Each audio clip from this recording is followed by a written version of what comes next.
Middle ઇસ્ટમાં અત્યારે જે Iran અને અમેરિકાના યુદ્ધના લીધે ક્રાઇસિસ શરૂ થઈ ગયું છે, એ ક્રાઇસિસના લીધે ભારતમાં શું એલપીજી સિલિન્ડરનો શોર્ટેજ થઈ ગયો છે.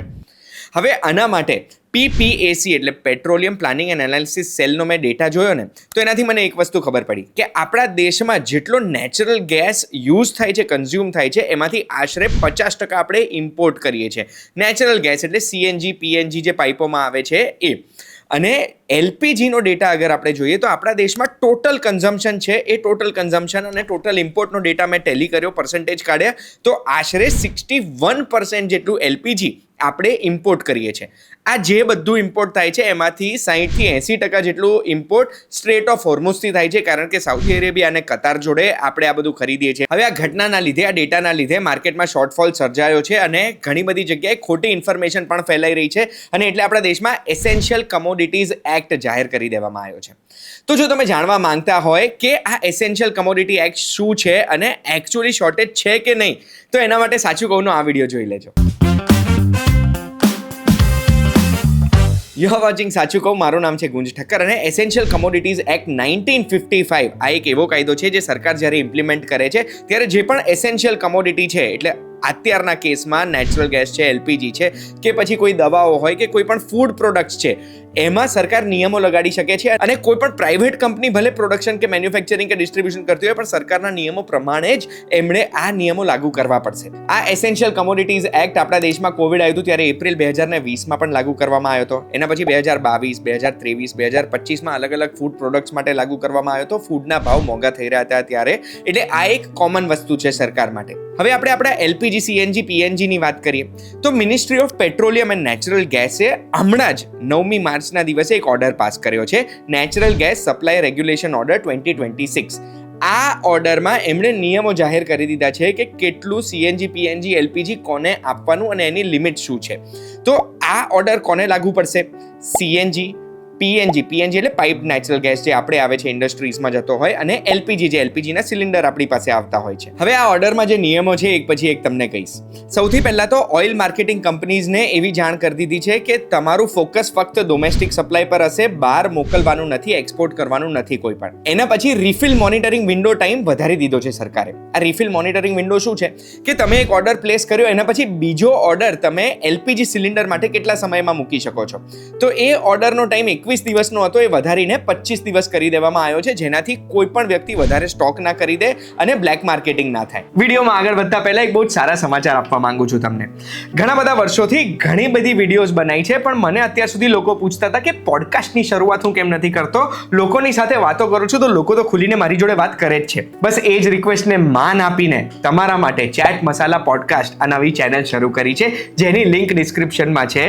મારી તમને રિક્વેસ્ટ છે કે એ લિંક ઉપર ક્લિક કરીને ચેટ મસાલા પોડકાસ્ટને સબસ્ક્રાઇબ કરજો. વિડીયોઝ ઘણા બધા મૂકી દીધા છે, કામના વિડીયોઝ છે, જોજો.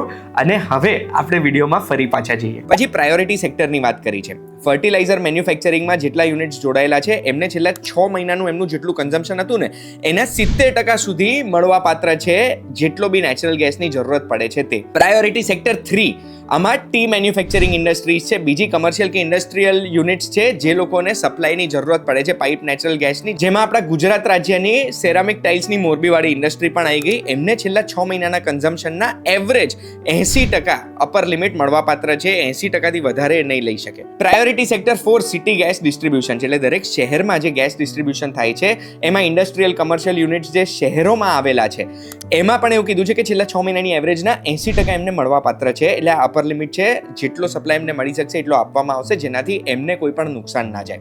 હરદીપસિંહ પુરી જે આપણા પેટ્રોલિયમ મિનિસ્ટર છે આપણા દેશના, એમણે એવું કીધું છે કે ડોમેસ્ટિક યુઝર્સ છે, એટલે તમે ને હું જે LPG કે પછી PNG પાઇપ નેચરલ ગેસ આવે છે એમને 100% મળવાપાત્ર છે. એટલે આપણે ખાલી પેલો ટાઈમ ફ્રેમ વધી છે બે ઓર્ડરની વચ્ચેનો, પણ આપણને જેટલી રિક્વાયરમેન્ટ છે પૂરેપૂરી રિક્વાયરમેન્ટ પૂરી કરી આપવામાં આવશે, અને ડોમેસ્ટિક યુઝર્સ પર જ વધારે ભાર આપવામાં આવ્યું છે કે એમને શોર્ટેજ ક્યારેય નહીં પડે. હવે આ જે એક્સ્ટ્રા સપ્લાય છે, એક્સ્ટ્રા સપ્લાય આવશે ક્યાંથી?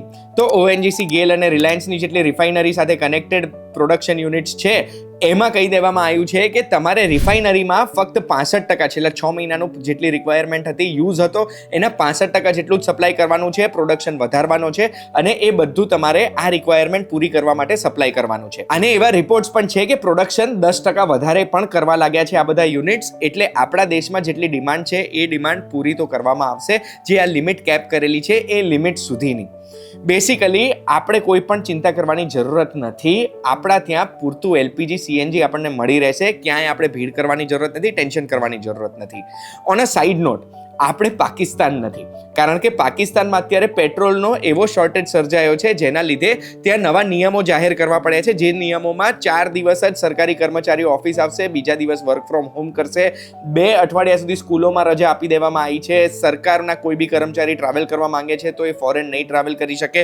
અગર કરવું હશે તો ઇકોનોમીમાં કરવું પડશે ને આવા ઘણા બધા નિયમો બહાર પાડ્યા છે, જેની એક વિડીયો મેં બનાવી છે થપ્પડ કે ગુંજના ઇન્સ્ટાગ્રામ પેજ ઉપર, જોઈ લેજો. અને આપણા દેશમાં પેટ્રોલ ડીઝલનો અત્યારે અછત છે કે નહીં, એના માટે મેં મારા મિત્રોને કોલ કર્યા છે જેમના પેટ્રોલ પંપ છે. એમણે મને આશ્વાસન આપ્યું છે કે ભાઈ અમારા બધા ટાંકા ભરેલા છે, જેટલા ઓર્ડર પ્લેસ કરીએ છીએ ટેન્કરો આવી જાય છે, કોઈ પણ ચિંતા કરવાની જરૂરત નથી. ઇન્ડિયા એક પાવરફુલ દેશ છે અને ઇન્ડિયાની પ્રજાએ ચિંતા કરવાની જરૂરત નથી. આપણા દેશમાં ફિલહાલ અત્યારે કોઈ પણ એનર્જી ક્રાઇસિસ છે નહીં. જય હિન્દ.